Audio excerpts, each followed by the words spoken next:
But as this missionary activity is going on as well, Catholics are faced with a question.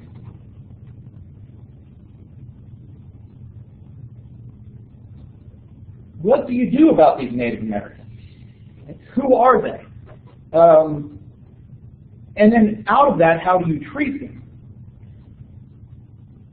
And so there are a variety of ways in which Catholics try to understand how Native Americans fit into their Catholic worldview, how their understanding of the world and how it works. Do Native Americans have a capacity for faith? Are Native Americans even human?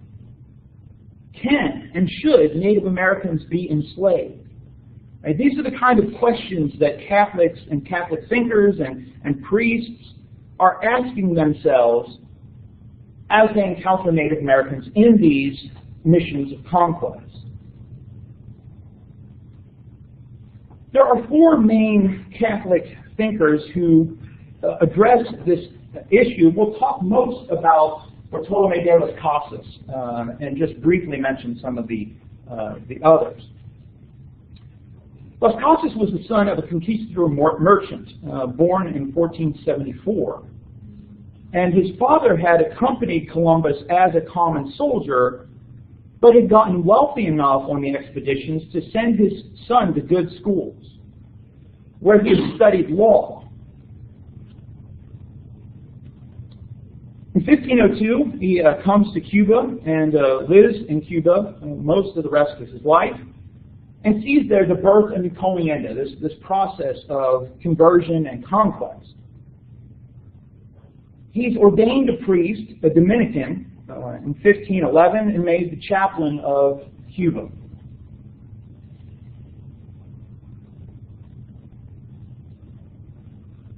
And as he's watching, and observing life, in encomienda, here he's a priest, there's the conquistadors, a lot of his personal experience is beginning to complicate what he had thought of Native Americans. He sees a native chief captured in a rebellion, and he's sentenced to be burned alive. And so he tries to have the life of this chief spared. And even though the chief is given a chance to convert, he refuses and is executed. And this makes a profound impact on Las Casas. And he will write a work called A Short Account of the Destruction of the Indies, which is a graphic account of what the conquistadors were doing. A short account of what? The destruction of the Indies.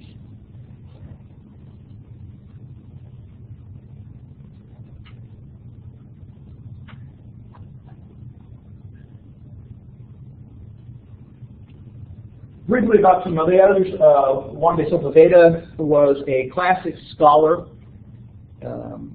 influenced by Aristotelian philosophy, which talked about certain human beings being natural slaves,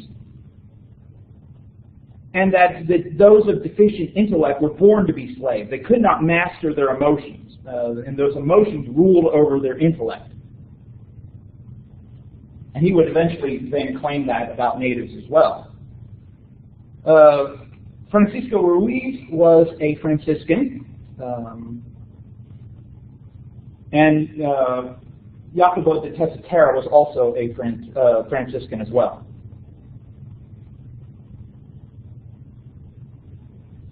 So Las Casas is arguing for human rights on a limited ability, right? He's still shaped by a lot of European prejudices, but he is arguing for recognizing that natives have the ability for faith, they are human, and they should not be enslaved. Tessitera also sides with Las Casas, saying the similar kind of thing. Sepulveda and Ruiz, however, claimed that Native Americans have no ability to receive faith.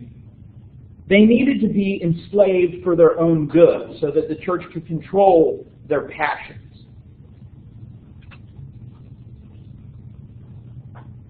Las, however, said, no, Native Americans are closer to God's ideal. They're pure. They're more obedient. They're humble. They're patient. They are gentle sheep. Tessera also said, well, look at some of the things. When you look at some of the things that they've created, they have impressive buildings. They're courteous. They compose music. All things that we would suggest evidence humanity.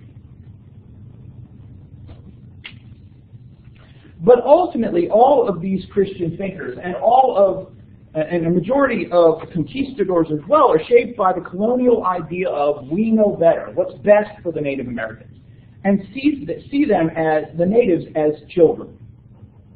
That there's even those that are looking upon natives positively, that they should be converted, they have the ability for faith, they still think there is something childish about Native Americans.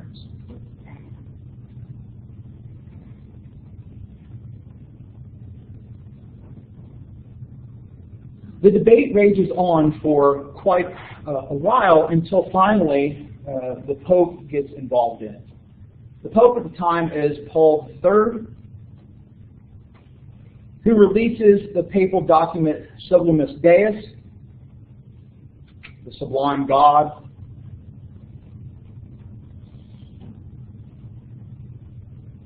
Essentially, in it, he argues that Native Americans have the capacity for faith. They are human beings. And so ultimately, they cannot be enslaved. Now, this view on the humanity of Native Americans will have some effect on encomienda. It'll be officially ended 5 years after this in 1642. But it does not bring it to an end. The priests were given the ability to kind of religiously censure the conquistadors who were participating in bad ways, but still there's not a concerted effort to excommunicate anybody or really forcibly stop encomienda.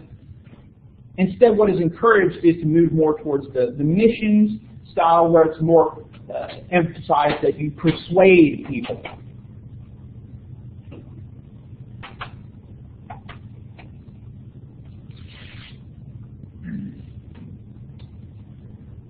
One last aspect of Spanish conquest was the requirement or requiremento.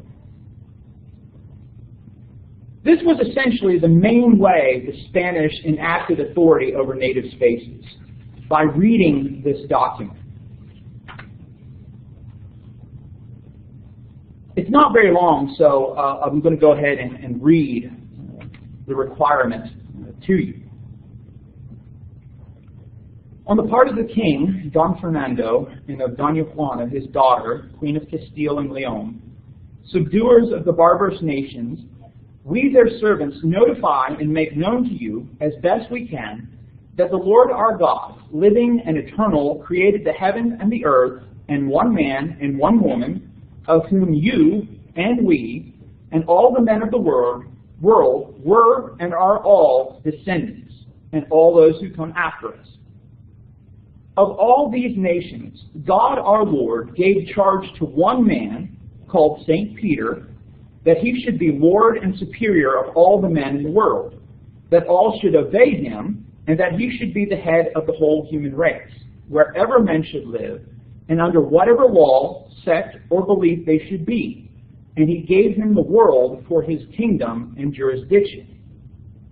One of these pontiffs, who succeeded St. Peter as Lord of the world in the dignity and seat which I have before mentioned, made donation of these isles and terra firma to the aforesaid king and queen and to their successors, our lords, with all that there are in these territories.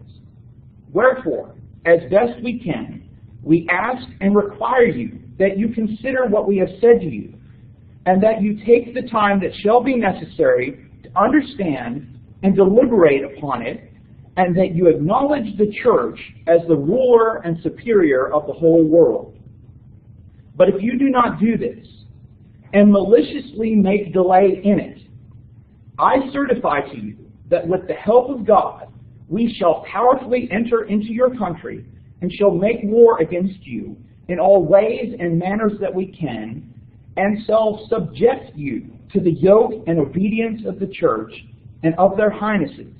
We shall take you and your wives and your children and shall make slaves of them, and as such shall sell and dispose of them as their highnesses may command.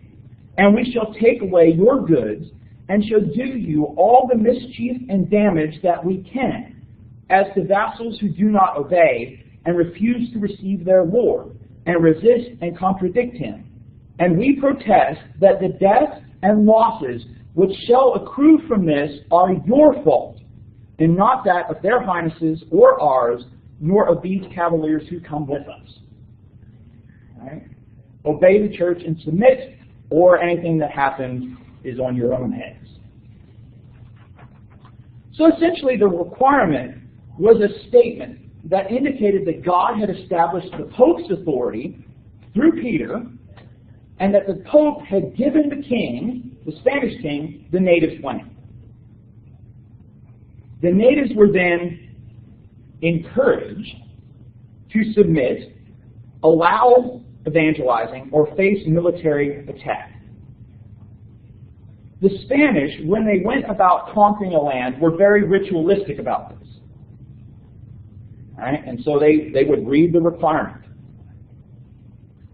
But we also see here, right, that warfare is going to be enacted to cause the natives to submit to Catholicism and its rightful representatives, the Spanish. But often the requirement was read at full speed in Spanish, where there may or may not have been an audience of natives. And so they could go like in the middle of the night, read this whole thing in Spanish as fast as they could, with no natives around, and feel that they had done what was necessary. And when nobody converted, then they were right to go in and kill everybody. All it had to do, all the throne required of them, was that they read this proclamation. So would they just stand out in the middle of the field and then say it to nobody and then move in on a village? Yeah, like they would stand outside the village or something like that, sometimes in the middle of the night. Sometimes it was they would read it to people, but again, in Spanish. Right? So even if there were people there, there was very little opportunity for them to understand completely what was being said to them.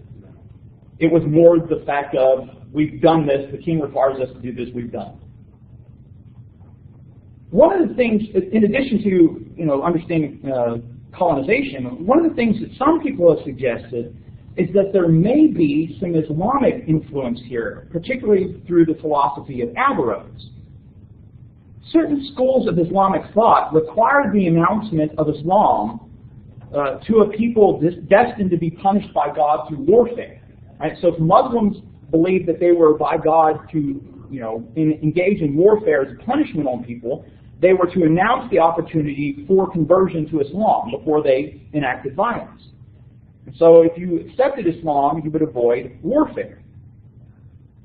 The Spanish also required tribute taxes, much like Islamic governments when they conquered a group. Now, there are similar thoughts in Deuteronomy chapter 20, verses 10 through 12, which says, when you draw near to a city to fight against it, offer terms of peace to it. And if it responds to you peaceably and it opens to you, then all the people who are found in it shall do forced labor for you and shall serve you. But if it makes no peace with you, but makes war against you, then you shall besiege it. Right? So there's within the biblical text, something similar. But one of the things that's missing there is that notion of religious conversion. Right? It's not talking about they have to become Jews.